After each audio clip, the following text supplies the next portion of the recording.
Hi, this is Dr. Latt Mansor, Research Lead of Health via Modern Nutrition here on H.V.M.N. podcast.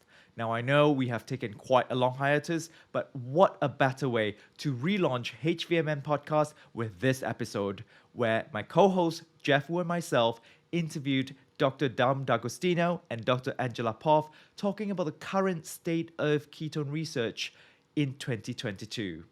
In this episode, we covered everything around ketone research, including cardiovascular disease, cancers, psychiatry, neurodegenerative diseases, athletic performance, or even space exploration, so stay tuned. On top of that, most importantly, we also covered a question that most of you guys ask all the time.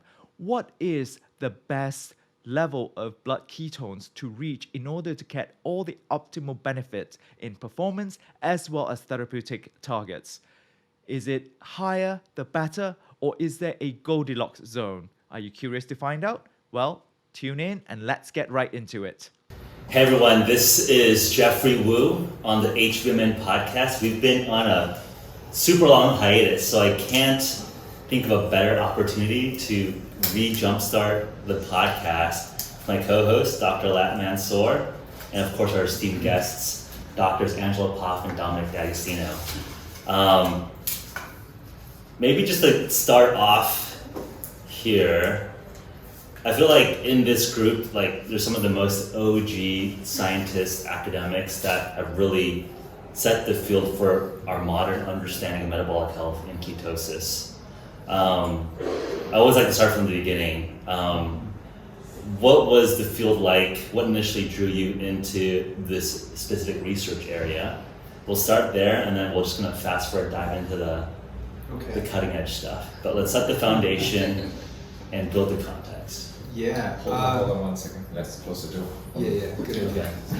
Because I can hear that also. Yeah. Because we're phone to that. All right. Continue.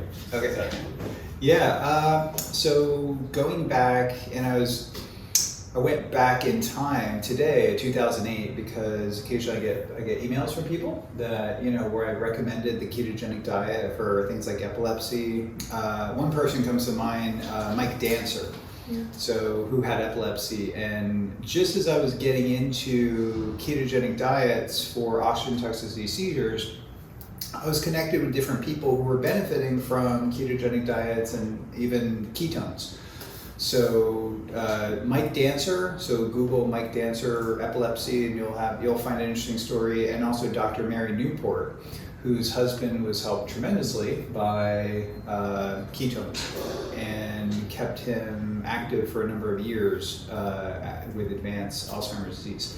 So these things caught my attention in 2008 and 2009, and then the observation that ketones decrease proliferation of cancer cells in culture.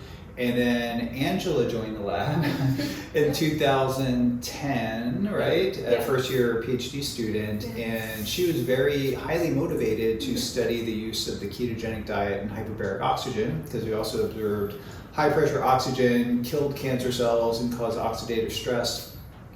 And that became her PhD project. Mm-hmm. So there's a synergy of things going on between 2008 and 2010, but the big thing that actually made this research possible in our lab was the Department of Defense created technologies that allowed us to build hyperbaric equipment, and also the Office of Navy Research, which they invest in high risk projects, and this was sort of like a high risk project. So basically using synthetic ketones, ketone esters, in this project as a mitigation strategy for oxygen toxicity seizures. And I had a little departmental funds, and that kicked off Angela's PhD project. Mm-hmm. And that was 2010, about 2 years. And then 2010, we started getting in some funding. Then it was funding in 2009 or 10 from the Alzheimer's Association on a mouse study.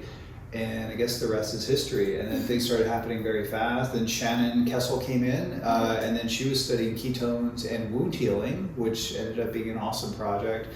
Shannon, we have to get that paper published, but she's got a great dissertation. She's working on it. I talked to her. Oh, okay. But some of our best data, Shannon generated that, and I've just been super grateful and fortunate to have amazing students come in. Not only they're personally motivated, that drives them, and they do great science, and we just, we work hard to advance the science into human application. And then years after that, we had Metabolic Therapeutics Conference, which was really about outreach, about what we're doing.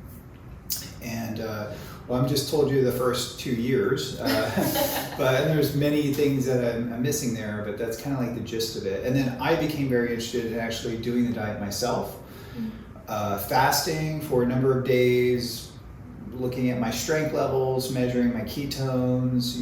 At this time I was talking with Dr. Veach, Dr. Van Italy, Dr. Sammy Hashem, Dr. George Cahill, before he passed away in 2012. I talked to all of the real icons, all the real keto kings in the space, with Dr. Veach and Cahill and Dr. Sammy Hashem and Theodore Van Italy. I mean, these are the people that really inspired me. Mark Mattson at the NIH. The science was really good, and I was like, why are people not studying this? And I was early in my career transitioning into a tenure track position. I was kind of told that this would be academic suicide to transition from studying small molecule antioxidant compounds and drugs essentially to a high fat diet and then these synthetic ketone molecules, and ketones were bad. But there was a body of literature that convinced me that ketones were neuroprotective, anti-seizure properties, and they had remarkable effects on human metabolism and brain energy metabolism. And I'm so glad I went down that path and recruited smart people under me to do the research. Angela, did you know how much it was a quote-unquote career suicide before joining Dom? I think I was kind of like, blissfully ignorant. This is going to be hard, I don't have time to study what you want to study. It was like, we can try it, but I was confident that what we were studying was going to have an effect, and it was important. And I think if the scientific rationale was good, and I was internally motivated to do it. Yeah, and I remember, so when you start, PhD program, a lot of times you go and you listen to, kind of pitches from the different PIs about what they're doing in their lab, and there's obviously a lot of really cool research going on, but I remember listening to Dom at that time and hearing you talk about, the CNS oxygen toxicity stuff and everything, and then at the end you had like one final slide. And at the pitch, the pitch, And I pitched my lab to all the incoming PhD students. So if you wanted and then to you join. reached out quick. You and Shannon, I both got emails at the same time. I'm like, okay, I want to join your lab. Yeah, but I just remember like that whole day. I was when you talked on that slide about this idea of ketogenic diet, which I never heard of anything like it before, right? Like at that point. As a potential therapy for cancer, it just really struck me in a way that the other research, while it was exciting, of course, and it's what it was just so fascinating from the very get-go, and exciting from the idea of a project that felt very novel and just out of the box, and I think spoke to that part of me as a little girl that always wanted to be a scientist, to do something novel and cool and just, thinking outside the box to make something happen that was truly changing. And to be able to kind of go over the next, I guess it's been 12 years since then, which is kind of that's great. But, to see how this all has changed since then, going from this field that was quite obscure and niche and not something that most people really had kind of heard about, to fast forwarding and now it's really a part of a major conversation between people and their daily lives, but also wide spectrum of healthcare related conditions, and it's been really fascinating to see. Do you that remember journey. the project? So the project was essentially we went through a lot of rounds a of ketogenic diet and hyperbaric oxygen with a chlorotoxin conjugated radioactive nanoparticle. So you take chlorotoxin and you conjugate a radioactive nanoparticle that would decay in a predetermined time set, and then you take that molecule, it goes to the the glioblastoma applies a pulse of radiation during a time where you put that individual inside a hyperbaric chamber, so you have directed hyperbaric oxygen, and the efficacy of radiation therapy is proportional to the PO2 of the tumor. So you site-specifically apply a small dose of radiation during hyperbaric oxygen in the context of therapeutic ketosis, where you drop blood glucose, you drop insulin, and elevate ketones, and then that becomes a fairly non-toxic synergistic strategy. It was so I was cool. convinced, and I want to revisit that, but well, And this wasn't humans. that was kind of like no, the this pitch. was in an animal model. Okay. But then we got I sidetracked had by the all ketones these ideas, and that was because one of them. And it I was like, what should I say at this thing? And I was like, let me pitch this. It was fresh in my mind. I was Yeah. reading a stack of papers, and I was like, Yeah. I know this would work. Like, if it's Yeah. done, I know it would work. So I think I can talk about things and sometimes oversell it and overpitch it. I was worried maybe I'm overpitching this concept, but in my That was mind really it cool. made a lot of sense. Yeah. As did the ketogenic diet, as Yeah. did the exogenous ketones. So I don't know. I'm glad I have a lot of ideas, and it's just like I feel like I'm always like jumping out of my skin about all these ideas. I just don't have the time Yeah, to do it. but you But tell me That's about it. I right. feel like Angela took an idea and then applied it, and then did the work. We got an animal model that was Yeah. very good animal model from Dr. Thomas Seyfried, and then let her run with it. I said, here, you give it, and you do the work, and she did the work. Yeah. and Yeah. made it happen. Yeah, I mean, the field's come, and then I think from then, if it's circa 2008, 2010, the last 12, 14, 15 years, I think has been one of the. What were you doing at that time? 2008. 2008, I was. Did you know about ketones? I did not know about ketones. I was studying computer science. I was likely a sophomore, junior, studying probably like looking at algorithms and machine learning. And like I remember the first time Googling ketosis was probably 2014, 2015, and the first result for ketosis was ketoacidosis, right? So Yeah. just even from 2014, 15, when I got first interested in human metabolism, going from this as being a disease state or a very extreme atypical state for type 1 diabetics, where ketones are generated uncontrollably, to now like a whole field of study. I mean, when I think about like why this has exploded as a field of study, I think one attribute is that while the pharmacology, just like how potent ketones are as a natural molecule to their regulatory status, as being basically considered foods or supplements, is a one super powerful like attribute that unlocks so much innovation, right? So I think in like, I would say like the most cutting edge of human performance, a lot of discussion, a lot of experimental, starting to get into the clinic, but still very hard to get scheduled drugs, whether it's CBD, cannabis, and now psilocybin, other psychedelics. I think we're gonna go down that route, and I think there's interesting learnings from like the metabolic health space. But I think that the fact that you have something very potent but very accessible, either through diet or through synthetic ketones, is a huge innovation unlock.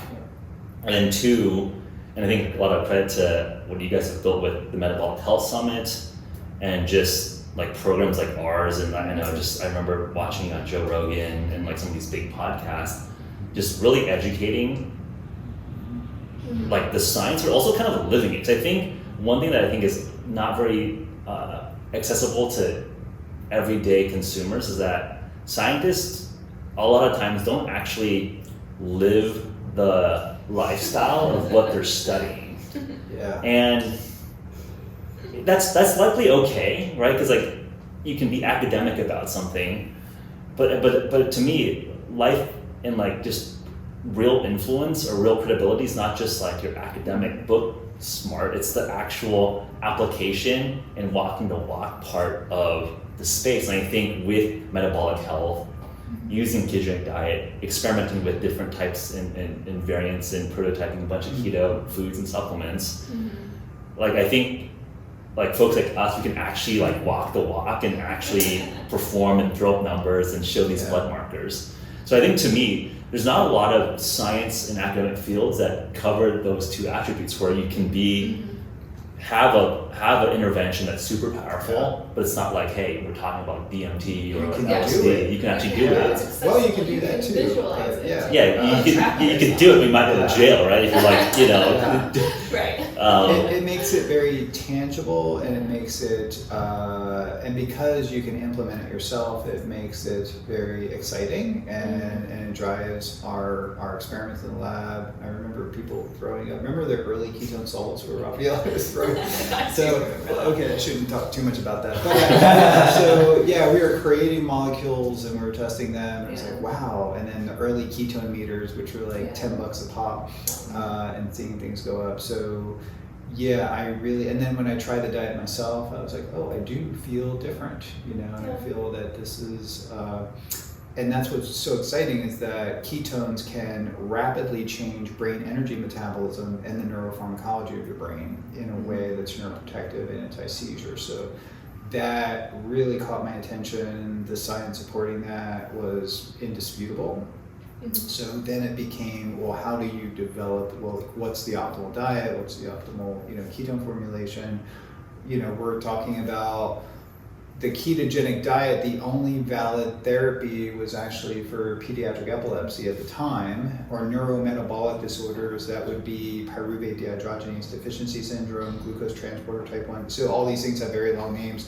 And they are actually standard of care for that. But now we're talking about metabolic psychiatry, right? So I was just, communicating with Dr. Chris Palmer this morning, and he's treating patients that have bipolar and schizophrenia and having remarkable success and giving podcasts. I've heard, I think he's excited to be on Andrew Huberman's podcast coming up soon. So getting that information out is very important. Like, we can do the science all day long and publish papers, but if people don't know about it, like I didn't know of Dr. Veach's. Dr. Veach should have done Joe Rogan. I wish he was still alive today. So I would have done everything possible to get Dr. Veach on Joe Rogan, but I think, you can publish in high impact peer reviewed journals, but the lay public really don't read these journals. Yeah. So by doing the research, being excited about it, being able to work on something that's tangible and readily implementable, and then having a platform like Metabolic Health Summit to bring people together who are doing research on this, to talk about it, that has been, it's just so exciting. It has made science very exciting.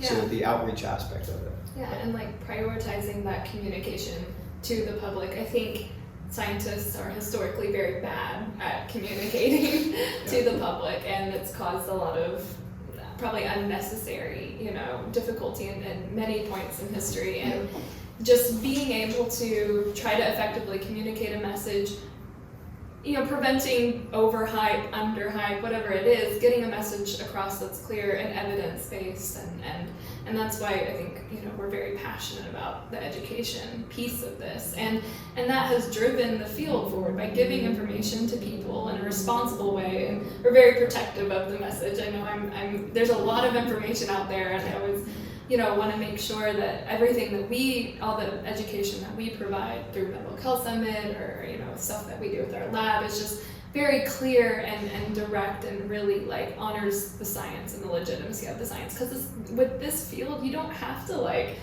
exaggerate. Honestly, it's really the amount of research that's out there is so impressive that we just have to effectively communicate it, and the people want to know, because it is, to your point, ketones are basically a food with drug-like properties. There are no pharmaceuticals that have the same type of multimodal kind of pluripotent response within the cell, different tissues, systemically, with the ability to impact physiology from the brain to all of systems biology. And so people are fascinated by this, and it's something that is accessible and can excite people. And I think that's why this field has really exploded, because it's put health back into people's hands, and I think that it was taken away for a long time. It felt very like you couldn't touch it. Yeah, let's definitely dive into those sectors. But before that, I want to just touch on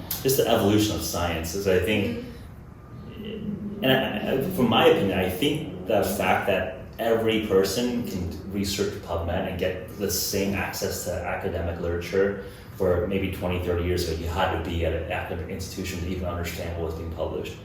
I think that there's more open sourcing of data. I think they're just like really smart lay people that are as technical, if not just even crazier in terms of data analysis than like professional researchers. That to me is like really the true rough and tumble of science, which is not about the fallibility or the infallibility of authority, but just like what is the data? Can we debate and learn from like good argumentation and good evidence? Do you sense that like the way academia is being done is changing? I mean, you guys are within academia, but I would say on the more arguably, thoughtful on the science communication side, where I think a lot of, our collaborators, partners probably don't know how to even like have a normal conversation on a podcast for more than 10 minutes, right? Like they're just like, they get scared or they're just like, they don't want to say the wrong thing. I mean, do you think that's like a good thing? I mean, I think for me, it's like, if people are funding the science through our government agency bodies, like we as researchers should have an obligation to make it translatable. That's a really good point. It got me thinking, and I think maybe when you joined the lab, so the National Institutes of Health, the NIH, tends to fund very mechanistic, bottoms-up research. So they have a mechanism, and then they sort of study that, and then work your way to a clinical trial of some drug that you put in humans. So we kind of approach it from a top-down perspective. Like we knew something worked, the ketogenic diet worked. So let's mechanistically figure out ways to then novel, innovative ways to induce ketosis, and then mechanistically deconstruct and identify the various mechanisms, and then we can sort of reverse engineer or fully understand how we can better augment nutritional ketosis in a way that can enhance the applicability of this physiological state, neurological state. So we actually went into it understanding that this works almost, and let's not only understand the anti-seizure effects of it, but also let's apply this. It's having anti-seizure neuroprotective effects because it's changing brain energy metabolism and changing neuropharmacology. We knew that. We did not know about the anti-inflammatory effects. We did not know about the epigenetic signaling associated with that, but we just knew brain energy metabolism, and then its GABA was going up relative to glutamate. We had some idea, but we understood that if it was doing this, well, why can't we apply it to other neurodegenerative diseases, neurological diseases? And then, our cell experiments were showing effects on cancer too. So, and that led to Angela's project.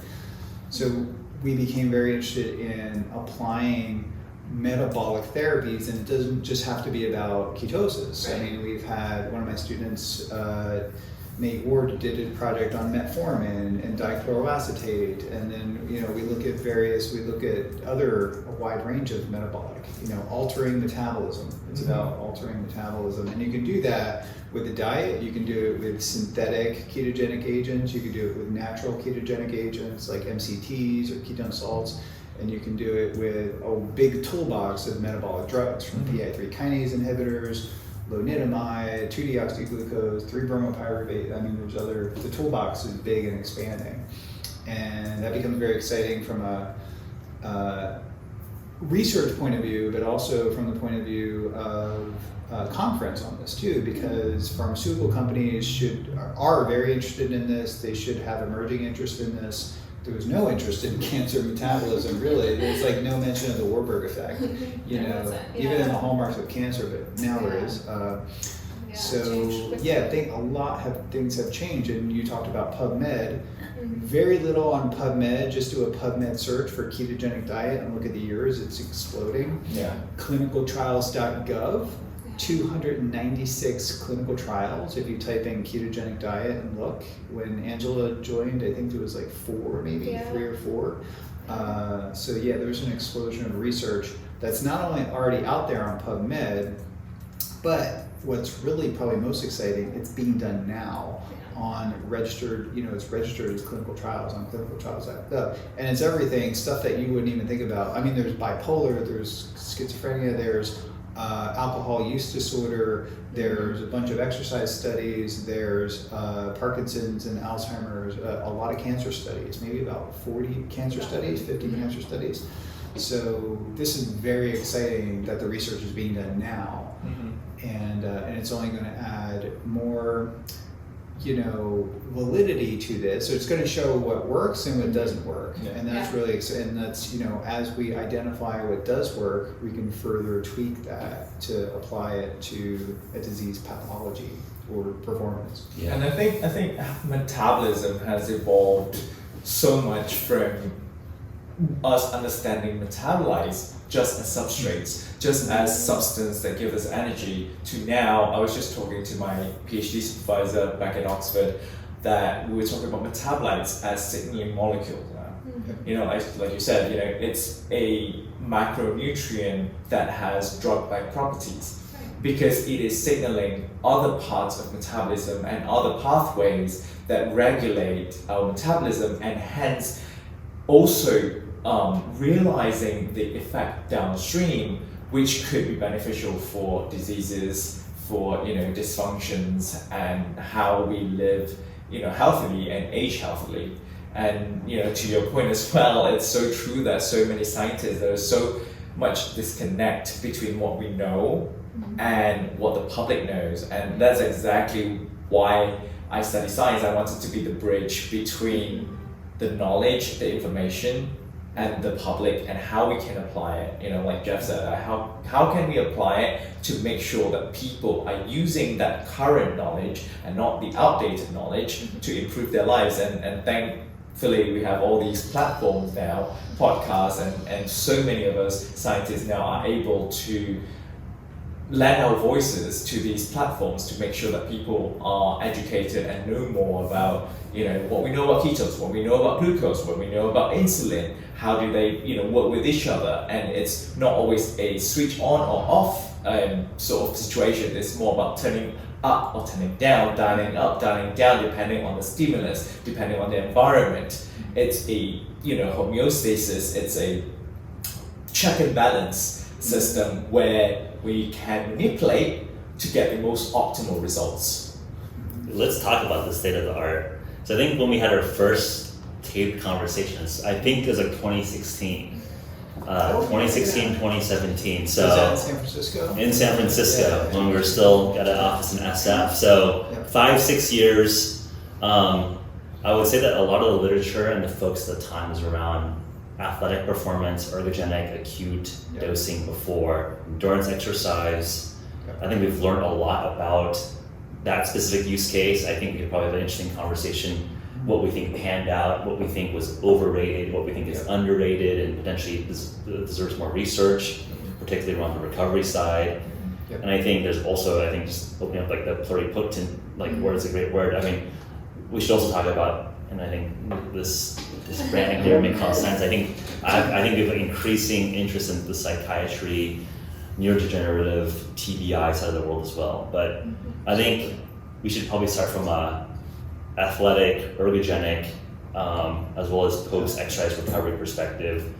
I think. What do we think? Yeah. What is your perspective, 2022? Because the athletic angle of ketogenic diets and exogenous ketones were kind of like the hook that got me into this, because I started studying this, and a few years later I discovered Jeff Volek and Stephen Finney's work in the Art and Science of Low Carbohydrate Living, and then I then published the Art and Science of Low Carbohydrate Performance with ketogenic diets. But then as I got into exogenous ketones, I was searching around and saw that DARPA was funding, warfighter performance program with ketones. So I became even more motivated to apply a ketogenic strategy to what I was funded to study, which was central nervous system oxygen toxicity seizures. And I was like, okay, they're studying ketones for exercise performance. The ketogenic diets are already the standard of care for drug-resistant epilepsy, and then that led to the Office of Navy Research Funding. and we started studying that. But the performance and the observation that the military, specifically DARPA, was funding some of the projects with NIH and Oxford on warfighter performance, that was actually something that nudged, I felt, our program manager to say, okay, we can go down this path, because not only do you seem to identify something that had anti-seizure potential, but it's not something that's going to impair exercise performance, because there's a whole project, a well-funded project on exercise performance. So when it comes to exercise performance, I have always thought, I was pretty enthusiastic in the beginning, and I'm still enthusiastic that there's potential there, but the way the studies are designed, it's like you have athletes and you acutely dose them, and then you push them, and then you feel, and then the effect is small, but I think it's significantly consistent, although small.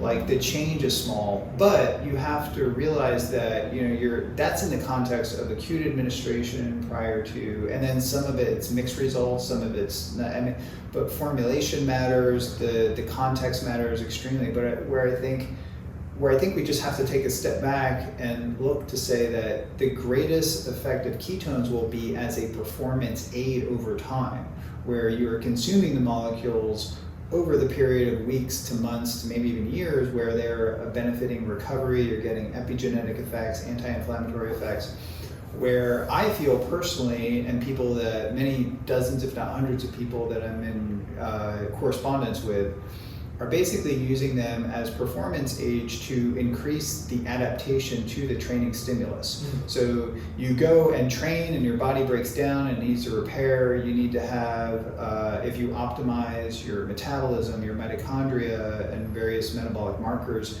your adaptation to that exercise stimulus will be augmented. And I feel that that's one area where ketones could be beneficial. As things like creatine monohydrate, of course, like beta-alanine, caffeine, pre-workout, things like that. So there are various other things that can help too, and protein, of course. But another performance aspect of ketones is in the context of extreme environments, which we have a lot of work in that. Is that a hyperbaric environment, high pressure oxygen? Not a whole lot of people do this, but advanced diving, military operations. Altitude, that could be riding your bike on top of a mountain, or aviation performance, optimizing the aviators, and also astronauts, which is a very high interest of mine, is actually the safety and the performance resilience of astronauts for long-term duration spaceflight, because their mitochondria get a big hit in space, and it's going to be very important to protect the mitochondria and optimize metabolic health in space. Yeah, I think that's nicely summarized, and I think a lot of the like the high altitude stuff that like Latt presented at the MHS, I think speaks to that in terms of, especially around reducing reaction time, increasing recall, increasing accuracy. So hopefully we publish that in a formal setting soon to help add to that literature. And people may say, well, okay, I'm not doing that. I'm at 1 atmosphere of oxygen. So it's great, like ketones have this effect, in these, like, if for using a rebreather, if you're, in space, I'm not gonna be an astronaut, or some people may say that. But I think that the rationale is there that these things are improving brain energy metabolism, signaling, and producing resilience. And that's what I think we study: resilience, like performance resilience, being able to maintain a certain level of cognitive and physical performance in the context of an extreme environment. And you could argue that a lot of people are in an extreme environment, right? Their systems are exposed to things that are rather extreme, and that could be an infection, it could be COVID, I don't know if I could say that, but like, various disease pathologies, environmental toxins, we're subjected to many things that have extreme effects on our body. So if you have something that can preserve and optimize mitochondrial function, as ketones do, then that needs to be studied. So we were talking before getting on here of all these things that need to be studied. And I think these things need to be Yeah, studied. let's dive into mechanistically. So I think one of the arguments for why ketones, I think this is a mix of metabolism and metabolic biochemistry and then like bro science. Is that like ketones like burn more efficiently or like it's super fuel? The way I interpret it from a metabolic biochemistry side is that when you're when the mitochondria is burning ketones, you expand the delta, the free gives free energy between the electron, kind of the electron transport chain widens. So you have a little bit more efficiency in terms of generating ATP and less electron leakage. Yep, less, and we observed this in the lab early on. You have less electrons jumping off to oxygen to make a superoxide anion. So superoxide being the precursor oxygen free radical that's generated, and in the context of purely glucose metabolism, the generation of superoxide anion is higher relative to beta hydroxybutyrate. So when viewed from that context, very mechanistically, and these were some of the convincing arguments that Dr. Beach had, you know, and I think that does pan out. It doesn't always pan out in every model system, but the scientific rationale is there. Yeah, tissue dependent. Heart being a very, heart and the brain being the two organs with the highest metabolic capacity, you know, metabolic demands, liver being pretty high too, but that not being a big robust user of ketones. But the heart and the brain, I'm convinced that ketone metabolism is superior, but it's not one or the other, right? So yeah, that's what the same question I bring up, which is that like I think the bro sciencey part is that like people talk about like sugar burning and then fat burning or ketone burning as if it was binary. Yeah. If you actually look at the substrate mix, right? Even if you're at 5, you know, extremely high levels of ketosis, you're maybe at max 15% burning ketones. The rest is fat, primarily fat, or you know, if you're doing a little bit of anaerobic, a little bit of glucose. Yeah. So I think that's like one, I would say, misunderstanding of the broad space where you're always burning a mix. Yeah, you have to think of flux, like metabolic flux changes considerably in the context of fasting, ketogenic diets, or even acutely consuming a ketone ester or a ketone 1,3-butanediol, or I'm taking a ketone salt right now. So this is when consumed in an amount that elevates to a millimolar concentration. I think the estimates were like 1 millimolar can give your brain metabolism an extra 10% boost in available energy. So, and that's going to change not only brain energy, but also the energetic pathways. The TCA cycle actually generates not only the reduced intermediates for the electron transport chain, but also the TCA cycle intermediates are like alpha ketoglutarate and succinate, malate, fumarate, all these things. They are the precursors to the neurotransmitters. Right? So glutamate, GABA are these things that are really important. Glutamate is by far the most important ubiquitous neurotransmitter system in the body. So without it, we rapidly die, and that's probably why we don't have a lot of drugs that actually modulate glutamate, that block glutamate, because you die, right? So serotonergic systems, dopaminergic systems, adenosinergic systems are also altered with the ketogenic diet, and there's a lot more work that needs to be done on there, but we do know that the neurotransmitter GABA, which is sort of a yin and yang, glutamate's being excitatory, GABA is more brain stabilizing, inhibitory, or brain stabilizing. So there's more glutamate to GABA conversion that has been shown with the diet, and there's some evidence in certain animal models that happens with exogenous ketones too. And that may then support the concept of using not only nutritional ketosis, but supplemental ketosis for the field of metabolic psychiatry. So that's I do not think that ketone supplementation, exogenous ketones, are necessarily a replacement for a ketogenic diet in that context, in the context of seizures, metabolic psychiatry. But I do think they're a very powerful means to further augment the ketogenic diet at this point in time. We need to do research to show the benefits of each, and then the additive benefits. Yeah. We always talk, there's people who study diet will say, you can't replicate it with an exogenous ketone, Right. don't think about that, it's a bad decision. Yeah. And then, people talking about either sides. But I think we need to come together and talk about, there's many different types of ketogenic diets. There are many different types of exogenous ketones, and they have different applications, and then we will personally respond differently to them. Mm-hmm. So there are available tools, continuous glucose monitors, epigenetic markers. There are a variety of different tools that are available that we need to use to optimize and personalize our approach to not only the ketogenic diet, but all diets. Yeah, and I know that I think we all know friends or businesses working with continuous ketone monitors Yes. and continuous all sorts of analyte monitors. Let us help. I gotta plug them. So I'm wearing a Dexcom G6. I wore the Libre, and I found these devices and the software especially to be incredibly insightful in understanding my metabolism.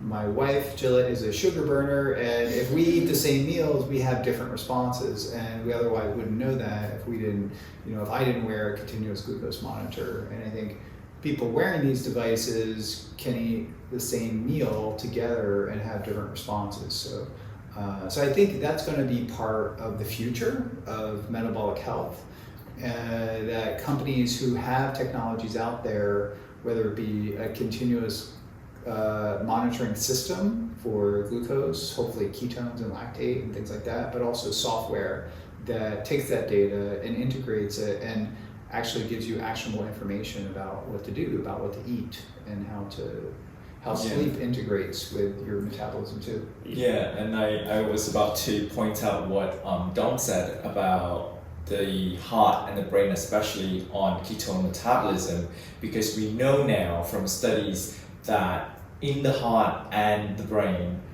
the uptake and utilization of ketones are not gated. Well, we know that they're not gated by insulin, but they're also not gated by the availability of the other substrates. So for example, if you keep providing your heart and your brain with ketones, the uptake is proportionate to the availability. Whereas the other substrates, we can see a plateau that is correlated to the availability of the transporters. So even though we know that MCT, monocarboxylase transporter, is responsible for taking in ketones, but for some reason, it can take in a lot of ketones as long as ketones are available.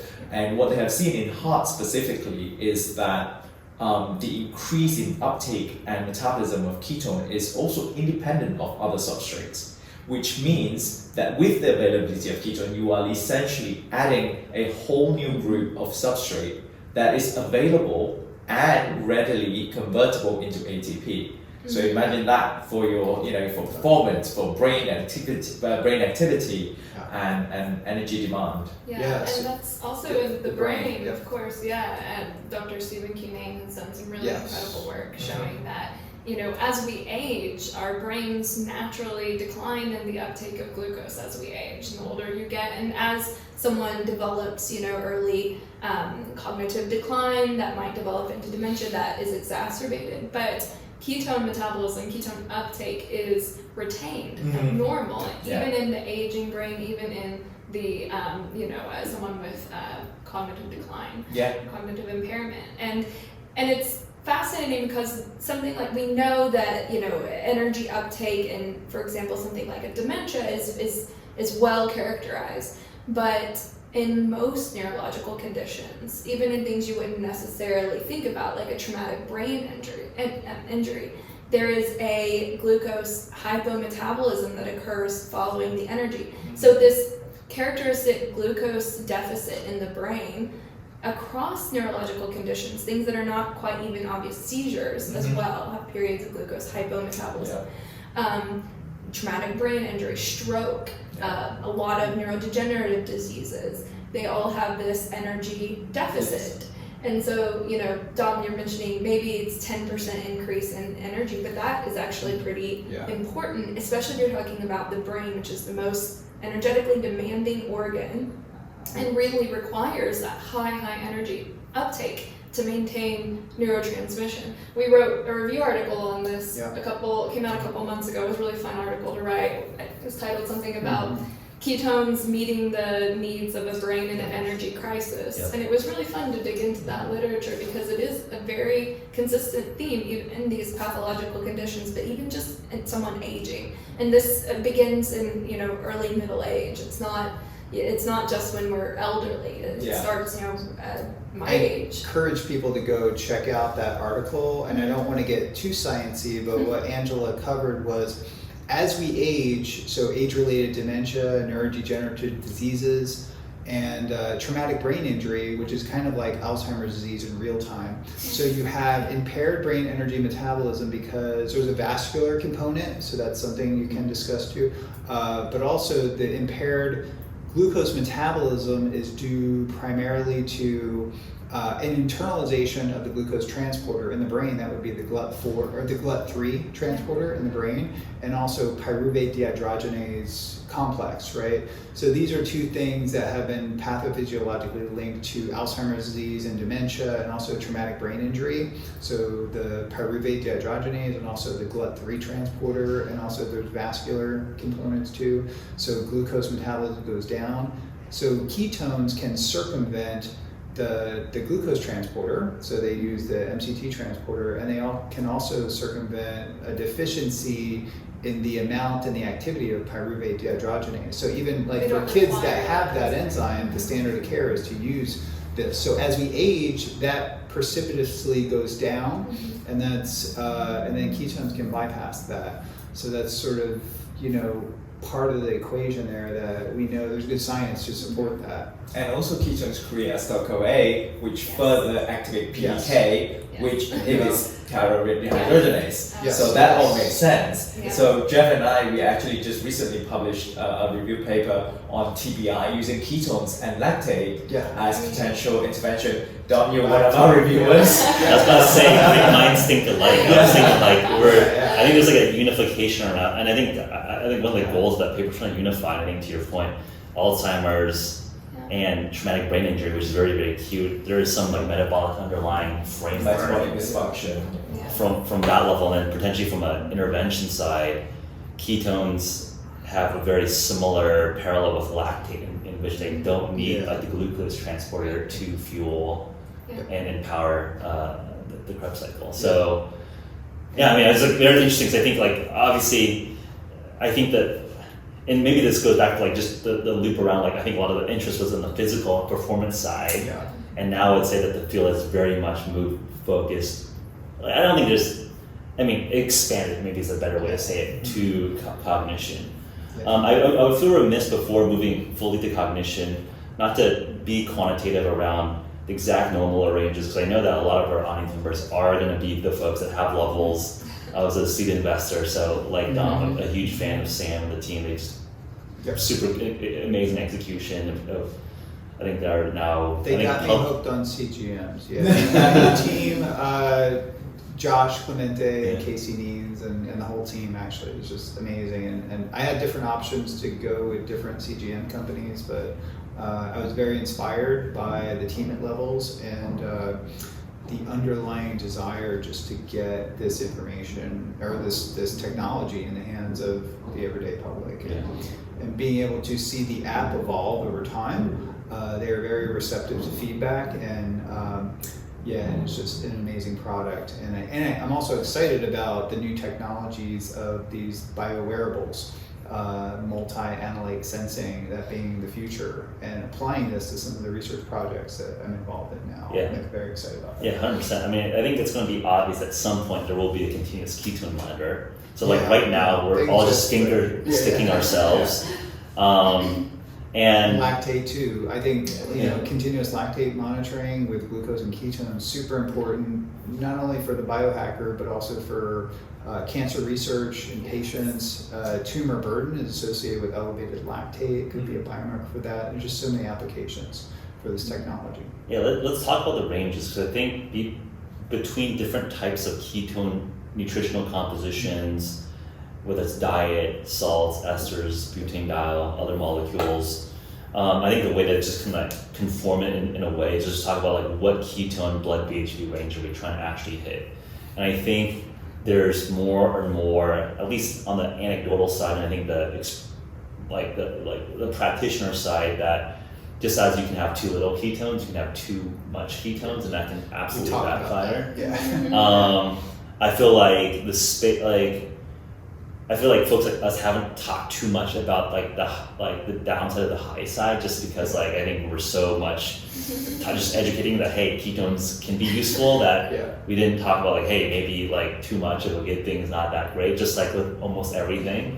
Like glucose has its use cases, especially for performance, but you want to be eating 300 grams of sugar like every 2 hours, probably not, regardless. So with that context, love to get your thoughts on your maybe the boundaries, the guidelines, the guide rails, maybe get to specific ranges that you're trying to target, whether it's 2 to 3 millimole, 5 millimole, 8 millimole, 1 millimole. I've been everywhere. I've been to where the meter just doesn't read, just flashes high. So so I think it's really important to say that higher is not better. I mean, we had a discussion prior to jumping on here that we've put a lot of animals into ketoacidosis experimentally, and so with exogenous ketones in particular, ketone esters, they're very powerful, and I think they have the potential to do harm by causing rapid ketoacidosis, lowering pH. It's all in a dose. So from stuff that we've done in the lab, we know that the anti-seizure effects are very pronounced when you get to like 2, 3, and 4 millimolar. So that's actually clinically that's great. When I do that on a daily basis, I don't feel too good because I think you are. If you acutely elevate ketones in that context, then it becomes disruptive to metabolic physiology, and it will increase your insulin and start kicking in some counter-regulatory mechanisms. Whereas if you increase ketones to 2, don't go over 2 though, because I find that insulin starts to get released. But for me, just getting to 1 millimolar to 1.5 is a nice safe range, and I feel very comfortable in that context. I can achieve that with a ketone salt, with 1,3-butanediol, with a low dose of a ketone ester. All these things will get you there. The commercially available, it's relatively inexpensive now to do that and to use that amount of exogenous ketones. And I think there's real world benefits to that. You can simply just look at your biomarkers. You could wear a continuous glucose monitor. You could eat carbohydrates and then take it with ketones and actually see that your glycemic variability, your postprandial glycemic excursion, if you want to get sciencey, will be less if you consume your carbohydrates with some exogenous ketones. And that could be a salt, that could even be MCT, it could be an ester, it could be 1,3-butanediol. So it's great. There's a lot of different products out there that you can experiment with. So there's that, and I think these things can be used to further augment the ketogenic diet, right? So the ketogenic diet, a big problem with the ketogenic diet that I experience, if you want to call it a problem, it's a little bit controversial, is a very high elevation of LDL and LP little a and ApoB2. I mean, I've had these things elevated to where I adjusted the ketogenic diet, started adding more some fruit and some vegetables and some essentially fibrous carbohydrates, and found that I could bring the LDL down, the ApoB down, the LP little a down, just by adding 50 to 100 grams, 100 grams or more active days of fibrous carbohydrates normalizes my blood lipids, but it does push me out of ketosis to some extent. But then a low carb Mediterranean diet with exogenous ketones, we were talking before jumping on here, I feel is optimal for me. And I feel that if people are talking about the optimal diet, everybody's going to be different. But I think completely excluding carbohydrates, fruit, and vegetables to the extent that you do that with a clinical-based ketogenic diet is not optimal. So I think a more diversified diet with plants and vegetables and fruits and a diversity of different protein sources with exogenous ketones is probably would be optimal. Now, as a scientist, though, Dom, I have to ask, why do you think that anything above 2 millimolar may spike insulin? What do you think is the mechanism around that?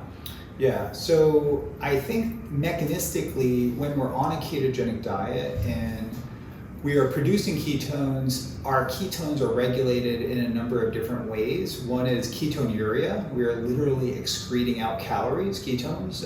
If you're on a very high state, clinical keto, it could be about 100 calories. So that's like almost wasting calories. So maybe Atkins was right. You are kind of wasting calories. But I think it's negligible. I don't think it's very significant.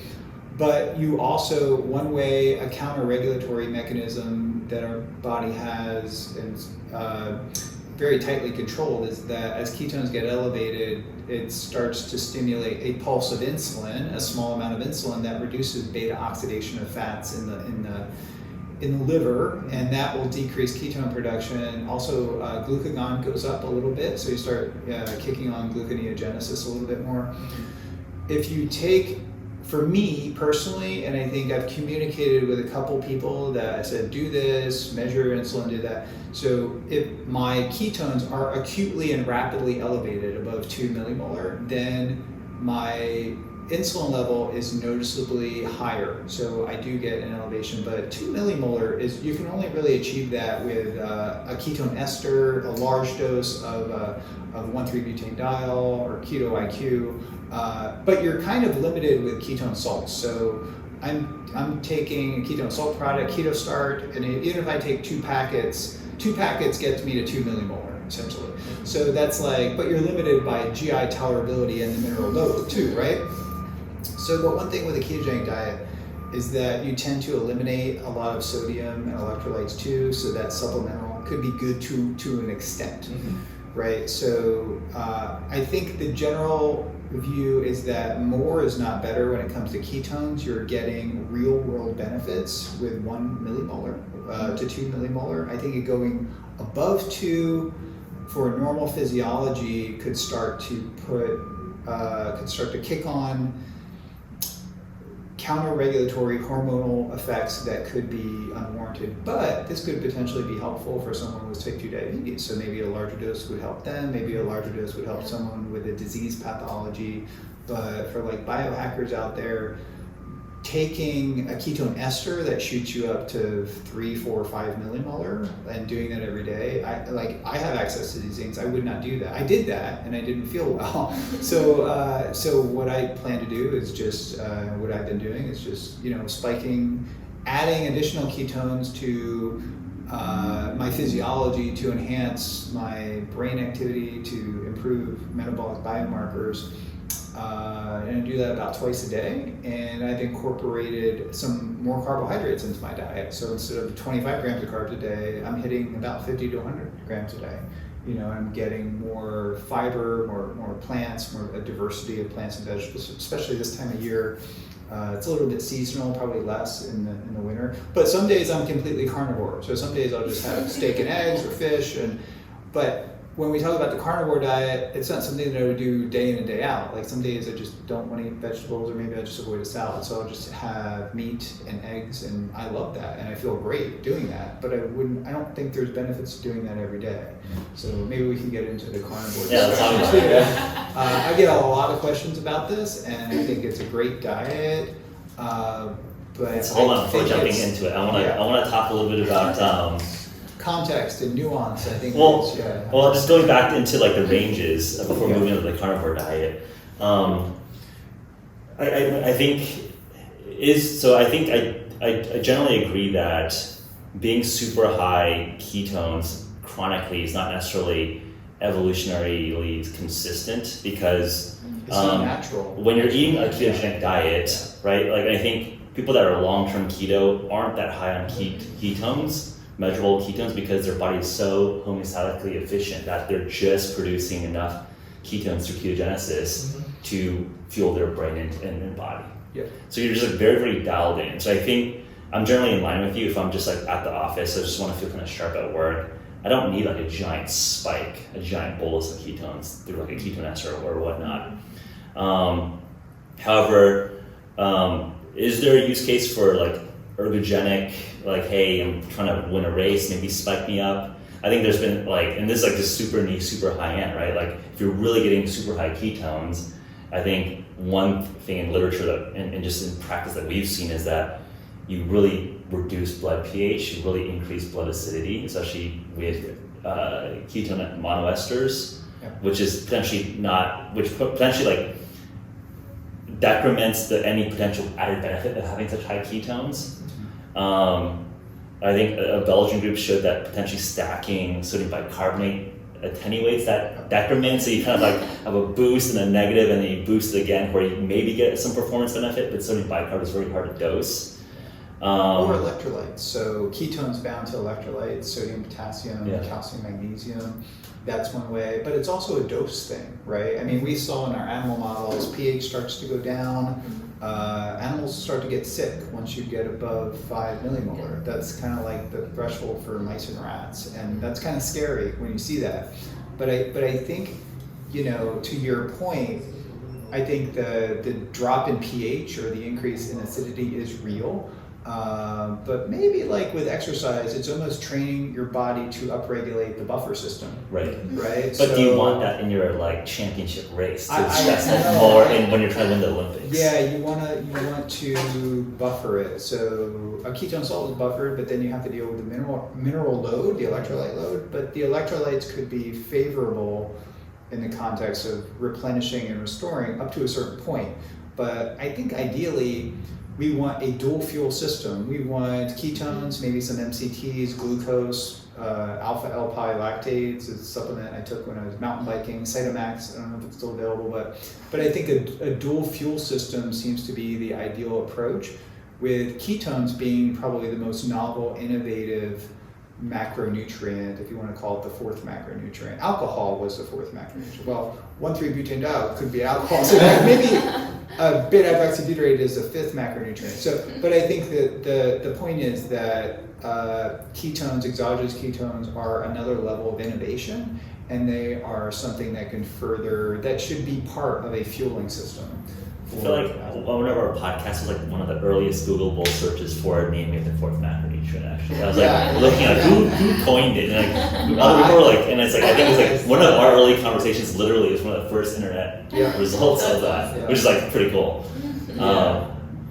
So yeah, I mean, anything else you want to cover on dosing? I mean, I think basically like I think the practical takeaway is that. Like one, more is not necessarily better. Just like if you're having Gatorade or a sugar drink, right, you're not trying to just chug like 15 bottles of Coke right before your marathon. Same thing with ketones. I think you got to be really smart with dialing it in. I think probably some of the innovation in this space will be around formulations, how some of these different ketone precursors and molecules can provide a personalized PK curve for your specific use case. I think that's going to be an innovation area, right? Like when you're doing deep sea rebreather diving versus going to space versus trying to do the Tour de France versus bodybuilding, you're likely going to want different PK curves. So that might be different formulations of variants of different ketone molecules.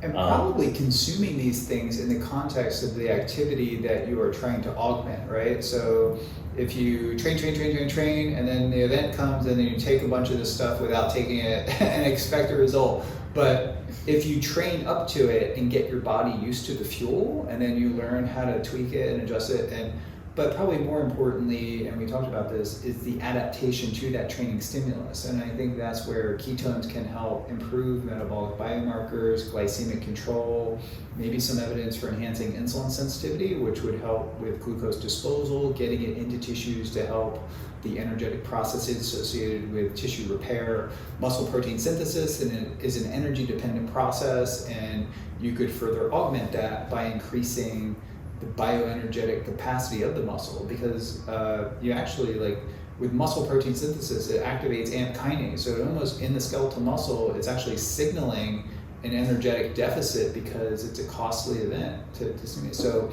I think being able to supply ketones and maybe augmenting glucose uptake. I know Dr. Veach talked about, my first questions to him was like, oh, glucose is going down. And I was like, it must be releasing insulin. It's like, no, it's enhancing insulin sensitivity. And I think it's kind of a combination of both. Yeah. And then, but if you're increasing insulin will also increase PDH activity, and so insulin may not be a bad thing if you're spiking insulin a little bit with ketone, but it's all very context dependent. But you don't want to be sitting at your desk spiking insulin with like 5 millimolar ketones. So I've done that before, and I just don't. It took me a while doing it to convince myself that this was probably not ideal.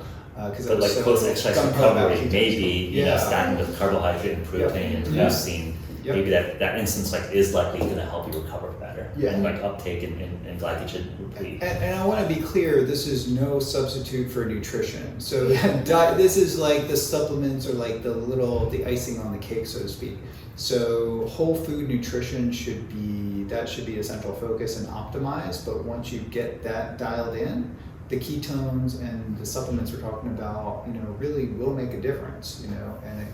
And it's that difference, I think, that we need to study more and do more research. So we can always talk about the jury, and if you go search this stuff, the jury behind ketones augmenting exercise performance is still out.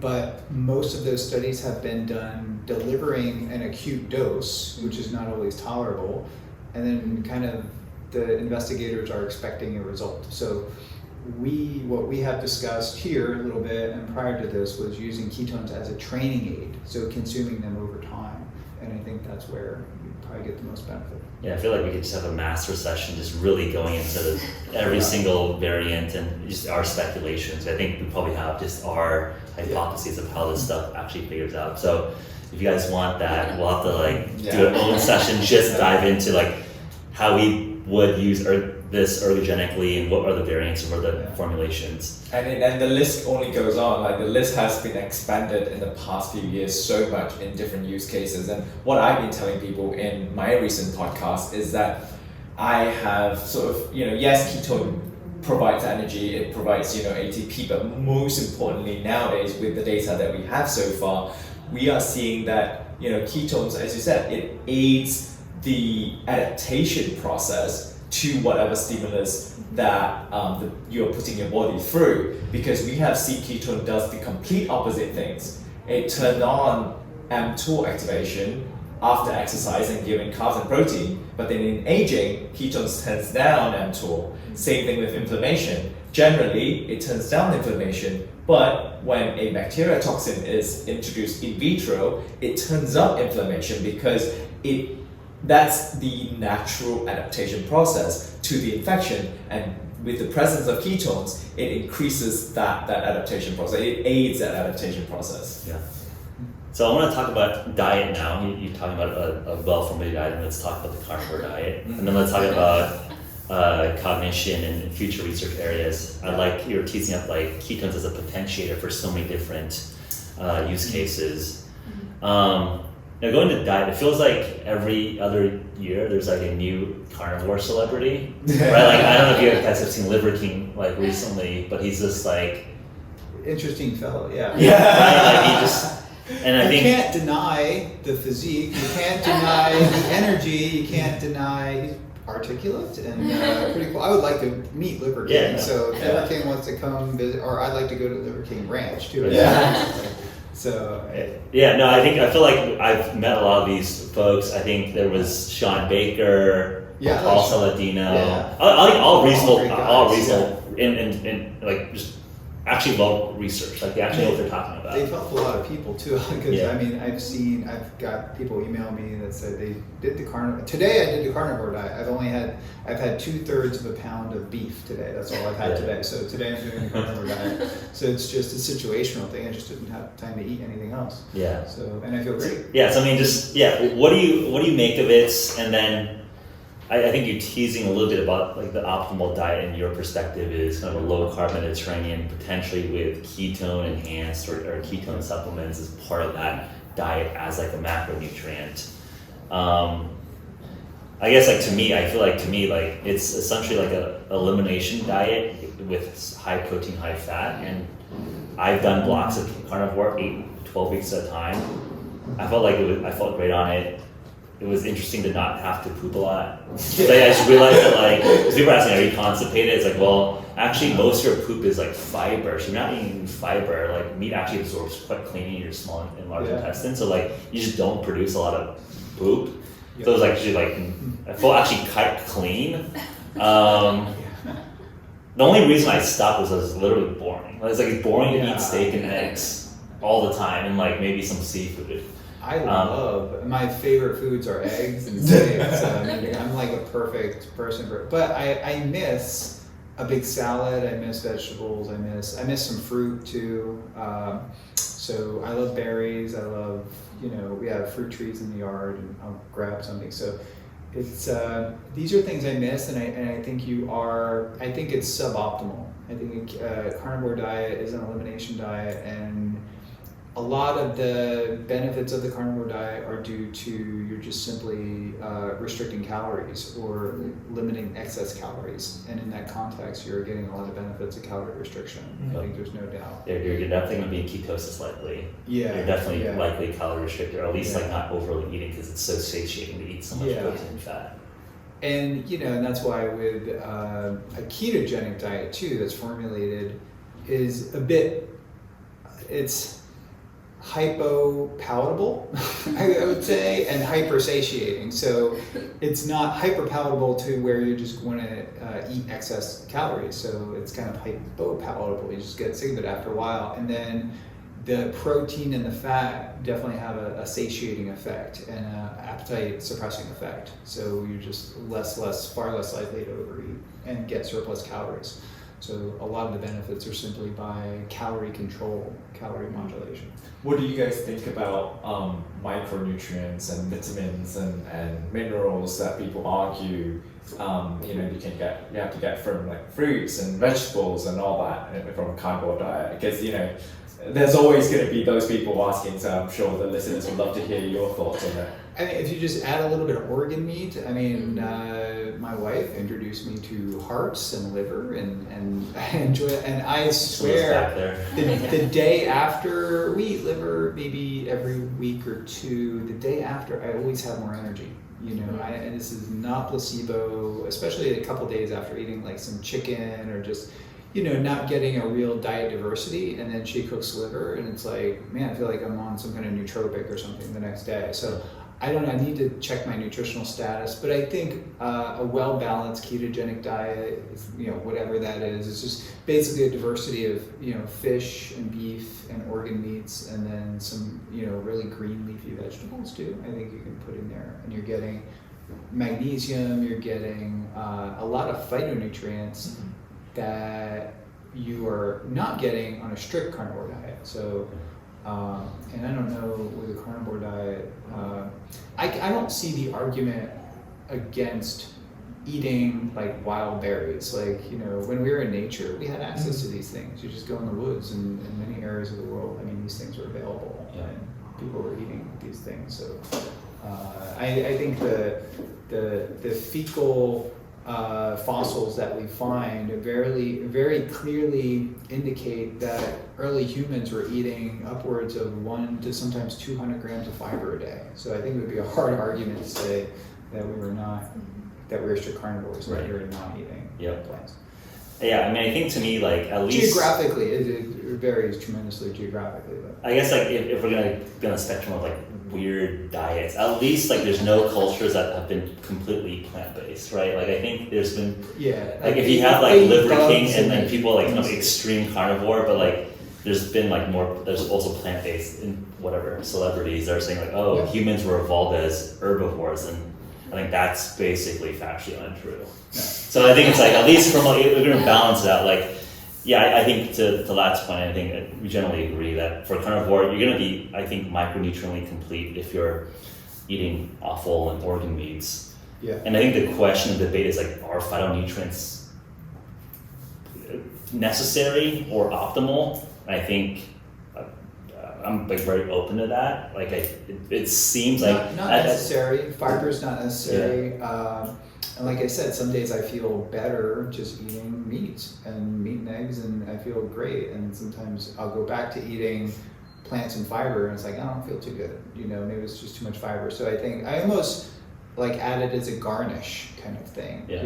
Even if I there are points in time where I feel my body doesn't tolerate the fiber as well, and I'm convinced that there are people who just cannot tolerate plants and fiber and things because I've communicated with them enough to know that they've convinced me that the carnivore diet is for them.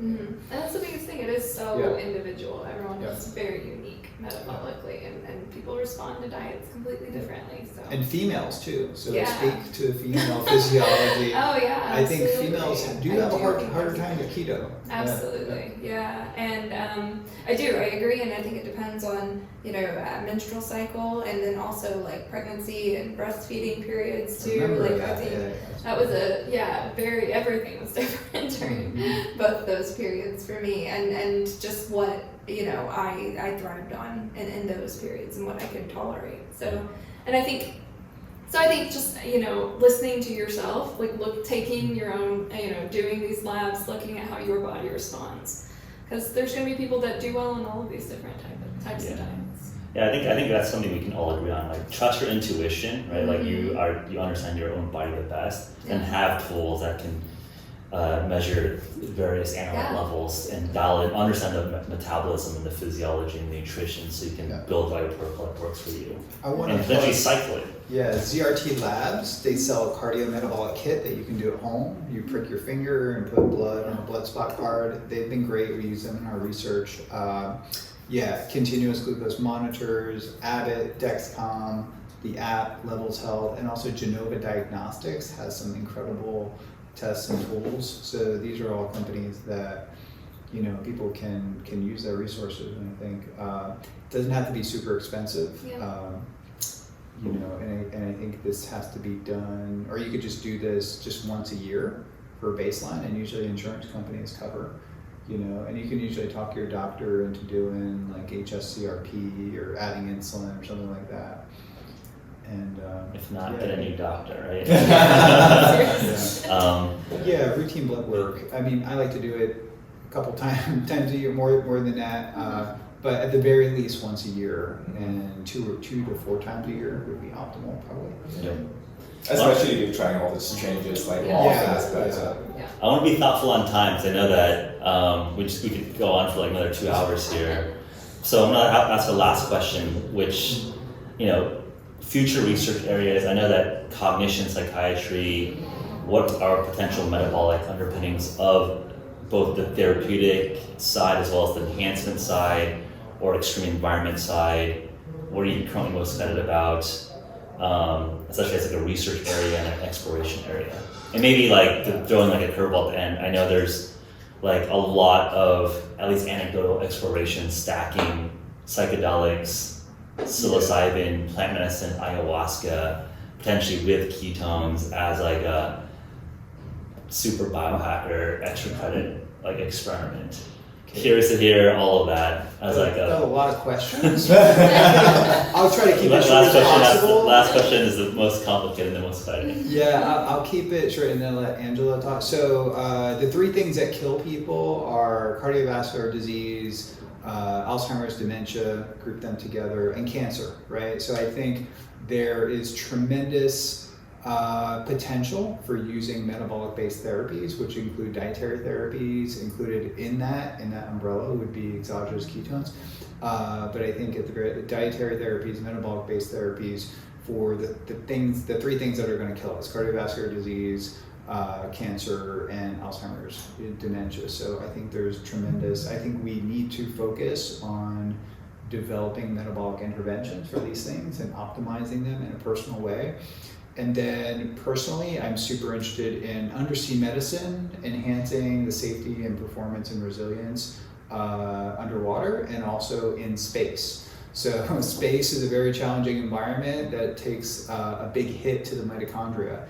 And so optimizing, preserving metabolic health and mitochondrial function in space I think is going to be super important for a mission to the lunar surface, to Mars, and to deep space, intergalactic, interstellar. Yeah, so I think, I mean, that's kind of what's on my mind, but maybe I'll let Angela talk about some of the epigenetic projects Nick's trying to have in the lab. That's exactly what I was going to say. I'm super interested in understanding why these things work, and in particular, the role of ketones, not necessarily the metabolic face of them, which I think is pretty well established, but the signaling side of ketones, which is newer and incredibly interesting, and is applicable to kind of all of these different conditions that we've been talking about. And we have some pretty cool projects in the lab right now and up and coming that are trying to focus on that, and in particular looking at the signaling roles in terms of epigenetic regulation. So how beta-hydroxybutyrate influences gene expression, and looking at differences between the R versus S, VHV, and we have a great PhD student in the lab, Sarah Moss, who is extremely passionate about all things genetic and epigenetic, and she's doing a pretty awesome project starting to look at that in some of these diseases. So I love the mechanism, side of this stuff. I want to know why this stuff is working. It's fascinating. No one wants to touch psychedelics and ketones? I'll let Dawn. So, metabolic psychiatry, that's going to be, I didn't add it to that list, but I think maybe the fourth thing, cardiovascular disease, cancer, and I would like to add metabolic psychiatry to that, because mental health is a huge problem. Depression, anxiety, bipolar, schizophrenia, these things are obsessive compulsive disorder. There is a place for metabolic-based therapies, dietary and supplemental, in treating these diseases. Mm-hmm. So that's important. Also, medicinal mushrooms. So food literally as medicine. So mushrooms. So First Person, I think they are an up-and-coming mushroom-based company that develops a lot of very unique formulations with a wide variety of different types of mushrooms and different formulations. And I use their products, disclosed that I consult for them, and I think they're doing some great things advancing this idea of using mushroom-based compounds for improving brain health. They have a very incredible personal story. Check them out, getfirstperson.com. We connected with them. They were a sponsor of the Metabolic Health Summit. And I think there's a big future in medicinal mushrooms, and that could be the psychedelic mushrooms. I believe that these things could largely replace, in some situations, SSRIs and other. I've been in correspondence with a number of people who are using them under guidance, a few of them using them outside of guidance, but still doing very, very well, where they basically replaced drugs under guidance and to improve and enhance their mental health and well-being. So, okay. Yeah. Can I ask a sneaky question? Sure. Also regarding the mushroom. So do you think there is, given just mushrooms or like psychedelics or whatnot, it increases brain energy demand.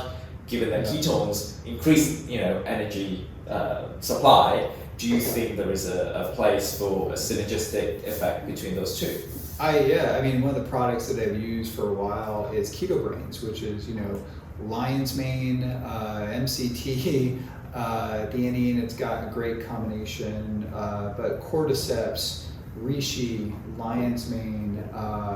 These mushrooms have been around for a long time, and they have good science behind them, and they're like considered adaptogens too. So they help your body cope with stress in different ways.